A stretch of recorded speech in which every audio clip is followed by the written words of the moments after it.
अरे आंधळ्या श्रीराम चालली आहे म्हातारा गेला की काय भुजंग देवानं तोड दिलाय तर नीट बोल.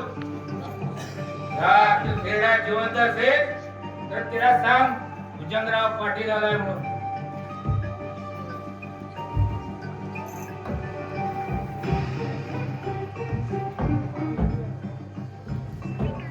पप्पा पप्पा पप्पा भुजंग आलाय.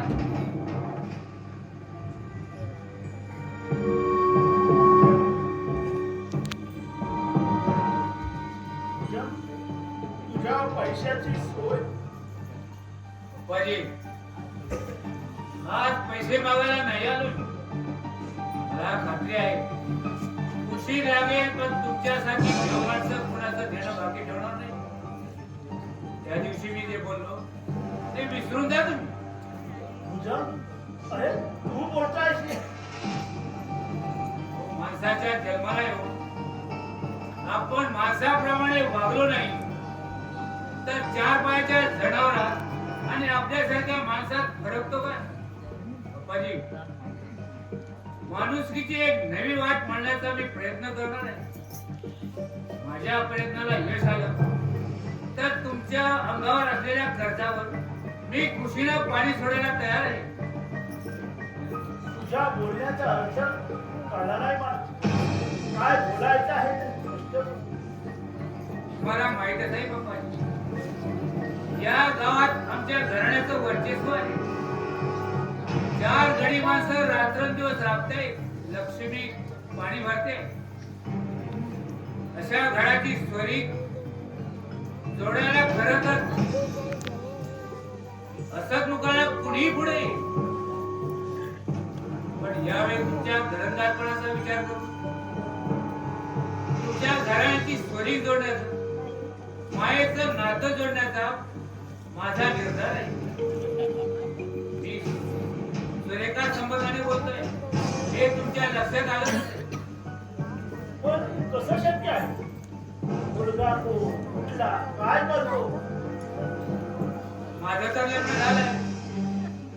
आमच्या घरात लग्नाचा आहे तो वासू डोक्याला मार लागल्यापासून भरमिटासारखा करतोय. पण त्याची काळजी करू नका. लग्न झाल्यावर अशा पोरांची डोके आपोआप ठिकाणावर येतात. तुम्ही कसलाही विचार करायचा नाही.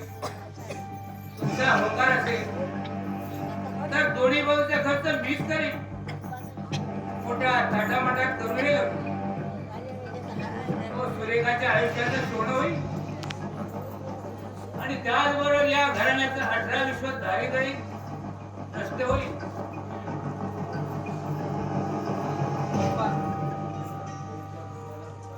या भुजंगच्या म्हणण्याला होकार देऊ नका. वेड्या वासूशी लग्न लावून आईच्या आयुष्याचा वाटोळा करू नका.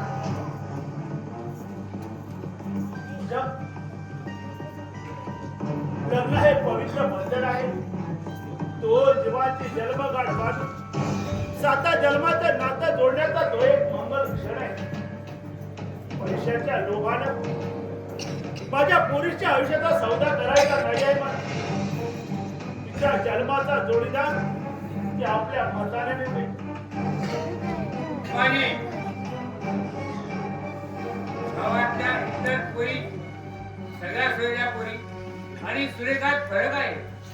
ती शिकलेली असली तरी तुमच्या शब्दाबाहेर जाणार नाही. म्हणून मी तिच्या आयुष्याचा सौदा करणार नाही. मी जन्मदाता बाप आहे तिचा.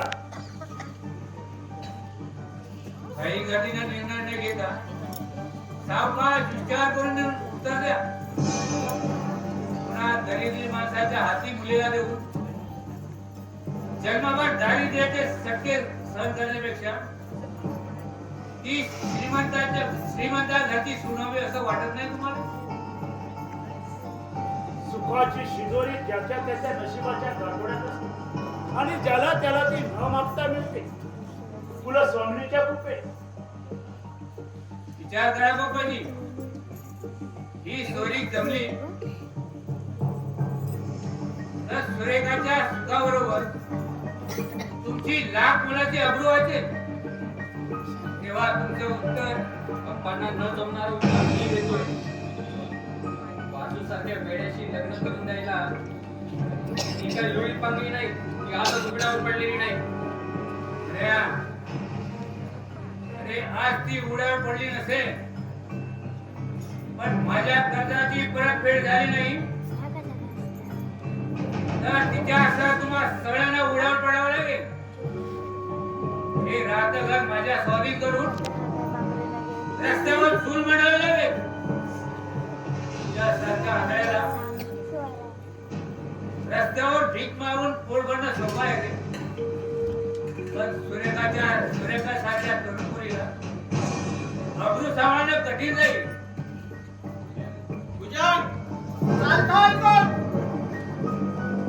अरे हुकूम सोडा, तुझ्या दारात आलेला नाही मी. नादात माणसा दारूच्या नशेत तुझं आणि विक्रांत झालेलं बोलणं ऐकलंय मी. अरे कुठं पडशील हे बाप कुठं? अशा नीच वागण्याने रसादार असेल रसादायाला. मेघनाथ, मामा नेताच्या काळूबद्दल बोली घालण्याच्या डोकळ्याने पाकळलेलं नाही सुरेखावर. वासूसारख्या वेड्याशी लग्न लावायला आर्थिक पातळी वाजता पुरी करण्याच्या इराद्यानं कटक कारस्थान रचला आहे. कटक कारस्थान खोटे नाटे आरोप करशील तर स्वतः संकट ओढून येशील. अरे सगळ्याची पगा मला नाही. असं काय मेघनाथ, माझ्या मार्गाला अडवायची, माझ्या मार्गाला अडवा येऊन प्रत्येक वेळ अडवण्याचं धाडस करतोय तू.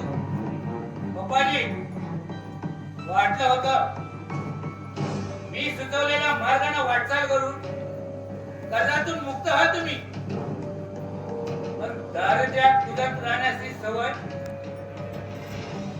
तुमच्यासारख्या लाचार माणसाला नशिबात तुम्हाला सुख नाही. 4 दिवसाची मुदत देतोय. घेतलेल्या कर्जाची व्याजासहित परतफेड केली नाही तर घरावर जप्ती आणून रस्त्यावर संसार म्हणावा लावी. घरात काढल्याच्या अगदीचं नाव सांगेल.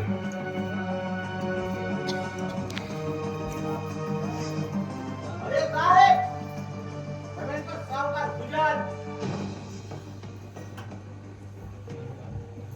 मेघनाथ, संकटाचं वादळ चारी बाजूला सुटलंय रे. त्या वादळाच्या तडाख्यात माझं काही कमी जास्त झालं तर माझ्या सुरेखाचं कसं होणार? या कारट्यानं त्या सुनंदाची अब्रू. मामा बरी आठवण झाली. विक्रांतच्या बहिणीनं सुनंदाच्या बहिणीने चिठ्ठी दिली आहे. मेघनाथ, काढून टाक ती चिठ्ठी. दुसऱ्याचं नाव, दुसऱ्याचं पाप माझ्या नावावर कपू बघणाऱ्या त्या कुलट्याचं नावही घेऊ नकोस या घरात. मामा काय केलं सुनंदानं? विक्रांत म्हणतोय सुनंदाला 3 महिने उलटून गेले आणि त्या पापाचा धनी हा कार्टा गणेश आहे. गणेश आहे,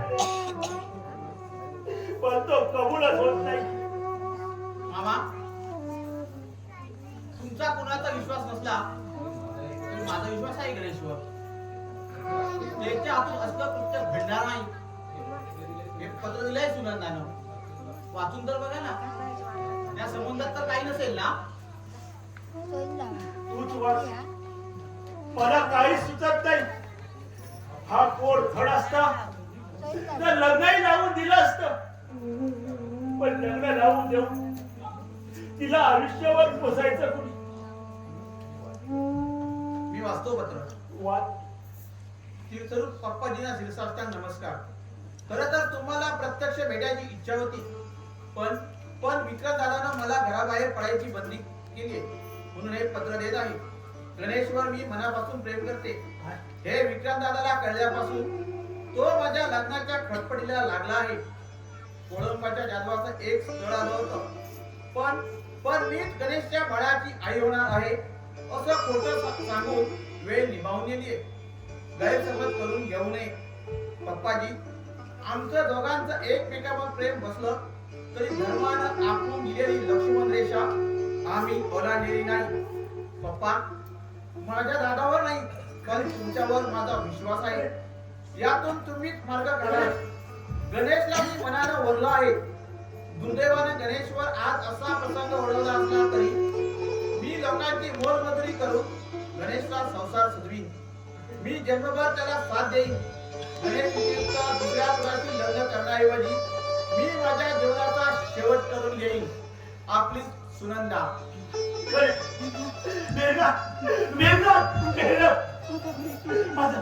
माझा गणेश दोषी नाही. माझा गणेश दोषी नाही. गणेश राजा, माझा गणेश राजा कुठे गेला? माझा गणेश कुठे गेला? माझा गणेश गणेश आता बाहेर गेला ना? आता बाहेर गेला. गणेशच्या हातून असं नीच कृत्य घडणार नाही याची जाणीव होती मला. पण गोंधळ ठामपणे निर्णय घेऊ शकलो नाही. ठामपणे निर्णय म्हणतोय माझा घेपत महादेवीची घ्यायची कशा पप्पाजीनू ह्या तुमचा गणेशचा पाकीट धनांच्या धंद्यावर टाकून तो गेलो होतो. त्याने माझ्याकडे दिलं, तुमच्याकडे द्यायला. काय? गणेश ठेवा. पगाराचं पाकिट. हे पाकिट गणेशला चोरलं असं समजून विलासने गणेशला काठीनं मारलं रे. काठीनं मारलं. अरे नदीवर पार्टीला बोलव, मला मारण्याचा कट करतात काय? मागून घेत येतानी चावडीला बळी. राम पोरांनो, काय झालं? तू चूप आहे. त्या मित्रांची हडत मशालात पोचवल्याशिवाय स्वस्त बघणार नाही.